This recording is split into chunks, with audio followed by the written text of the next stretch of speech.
What's up, guys? Cody Editon here with Rapid Response Roofing Podcast. And we can talk about maybe some fun things that I think are pretty universal when it comes to folks getting into the roofing industry.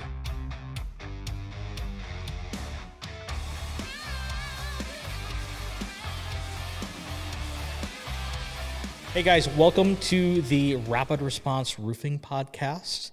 Very special episode today. Extremely special episode today. The best episode you've ever heard.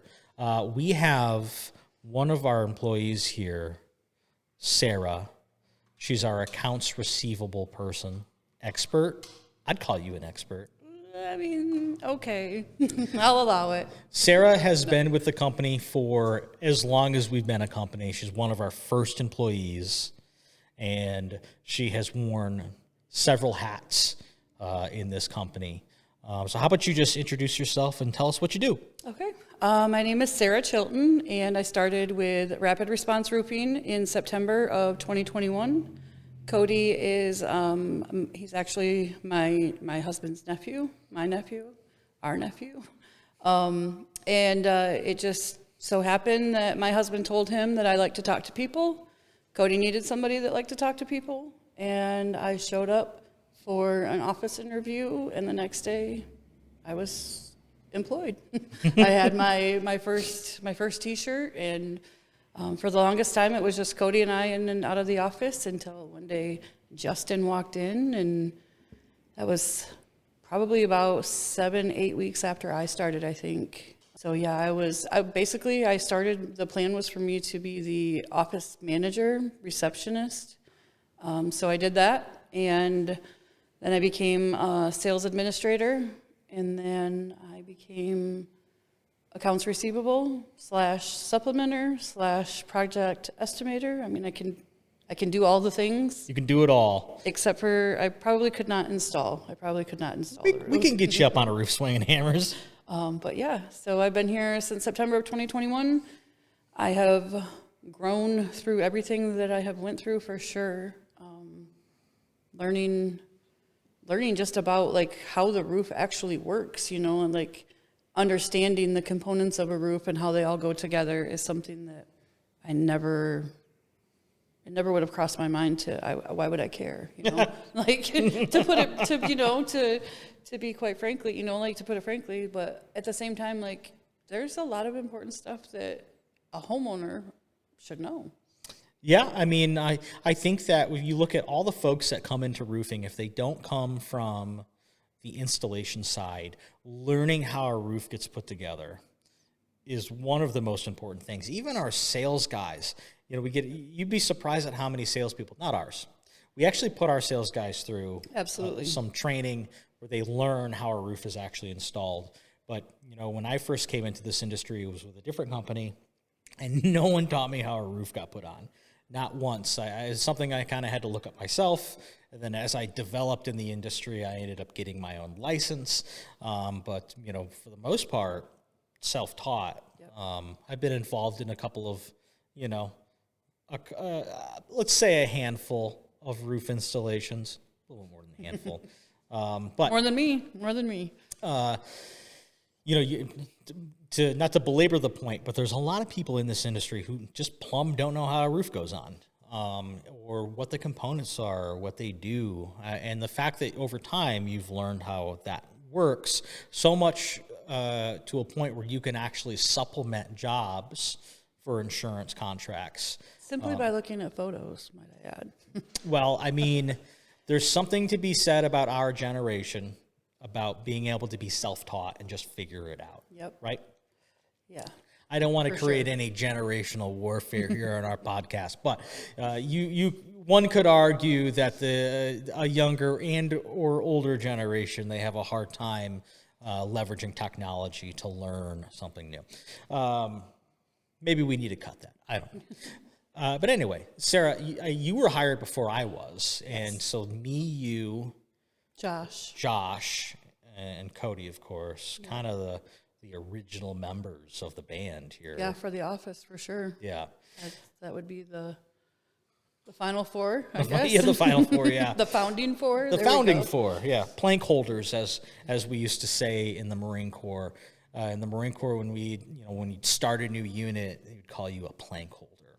I think that's Plank holder. old naval terms. I shall hold my plank. You shall hold your plank. We've done a lot of cool things together. We've done some traveling. Yes. We went to Florida. We did. I was only able to go on the one trip, the first trip, I think actually it was, because my father-in-law and my granddaughter were sick for the next one. But camping, we've been on some camping trips. Been on some camping trips. We've been to some office parties. We have. We've gotten rowdy at some parties.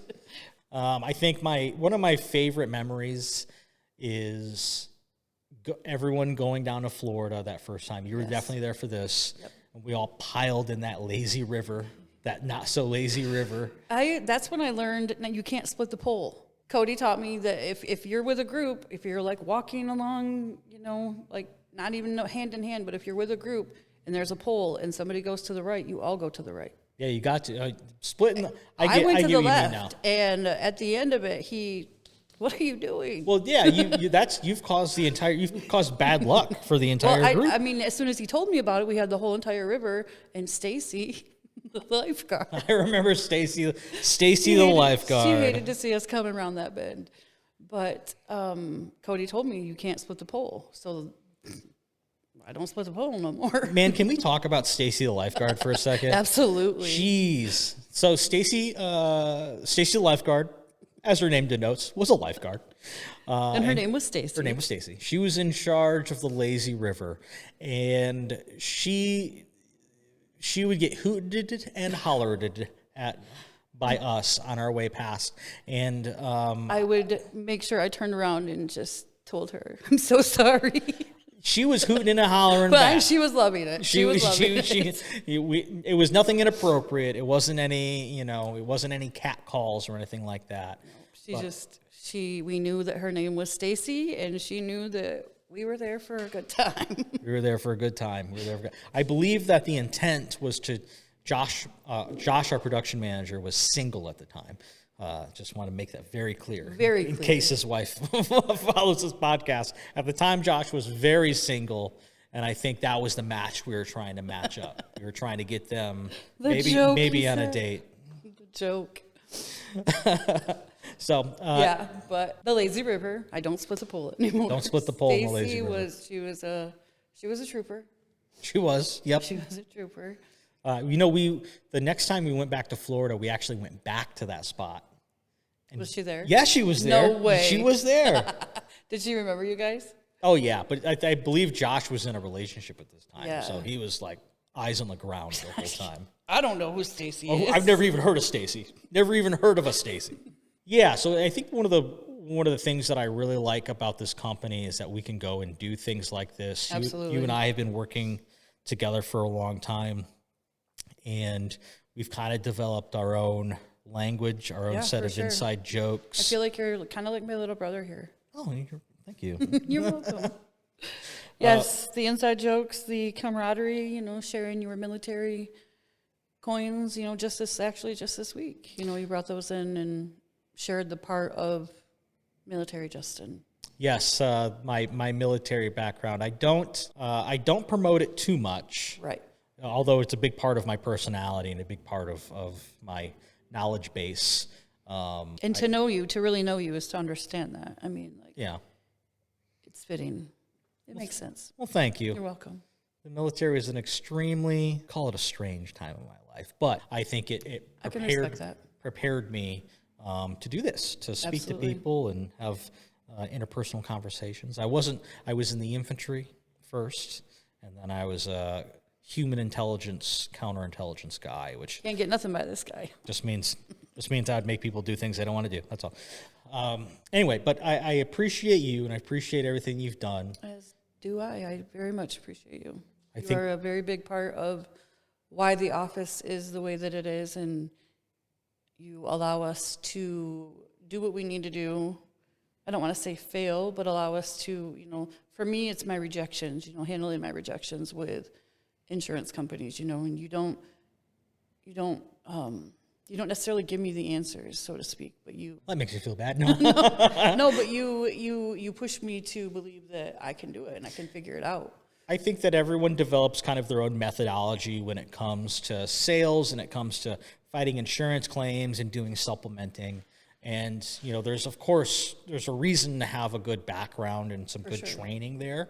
Not saying that shouldn't be a part of it, but when you do something that you came up with that becomes your methodology where you are comfortable with doing it, it goes a lot further.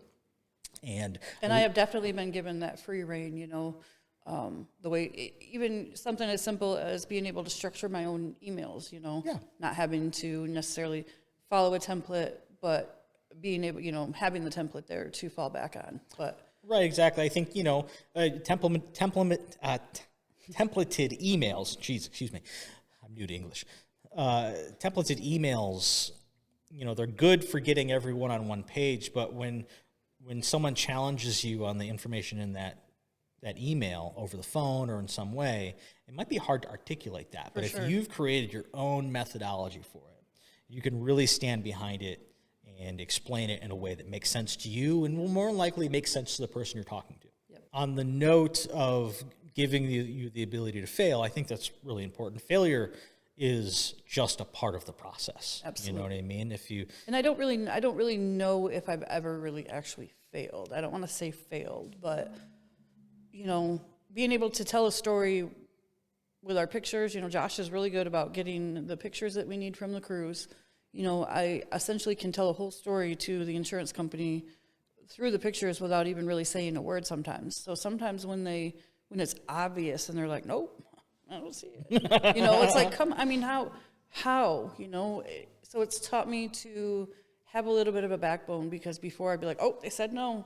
Right, now exactly. It's like, no, you don't get to say no, because look, this is what we did and why we did it and how we did it, and this is what I need you to do. Right, exactly. So, and it's not anything outlandish, so. And I think it showed you that, sticking to your guns can really get you what you want or Absolutely. what you need or what's appropriate or what the homeowner deserves, which is the most important aspect. That's the big thing, Before, it was so easy for me to say, oh, yep, they said no, because I didn't really understand what I was asking for. Right. And, just reading chapter 9 of the Blue Bible there, that's yours, but resides in my office, because I literally look at it every single day. But that has helped me. That's the IRC. Yeah. That's the code book.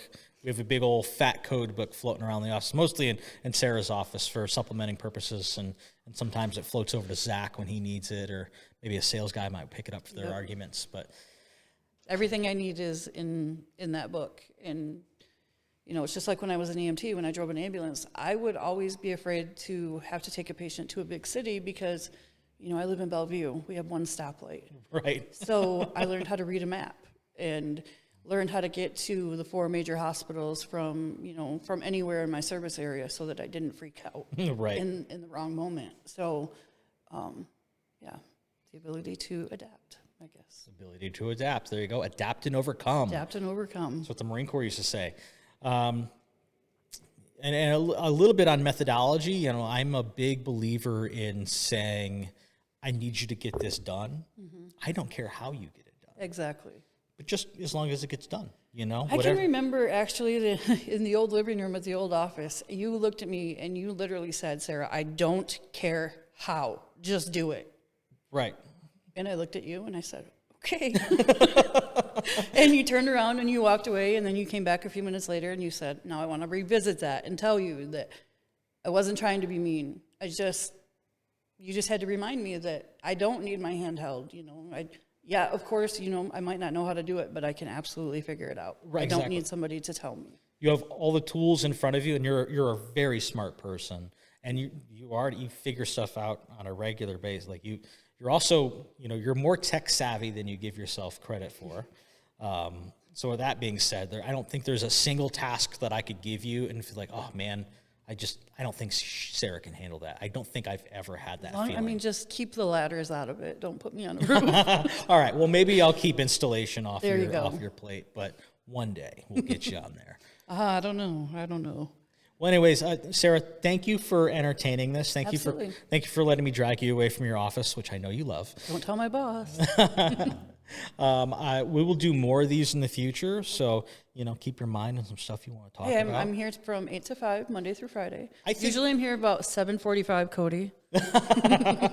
I think it would be a really good idea if we did an episode about what you do, about how to supplement, how you supplement, how you attack insurance companies, how you make sure things are getting bought and paid for, and how you make sure the customer is being taken care of. Absolutely. I think that would make some really good content down the road. But make sure 7:45 a.m. is when Sarah gets here. Well, yeah, we'll make sure Cody sees that. Because I know he sees me leaving at 4:58 sometimes.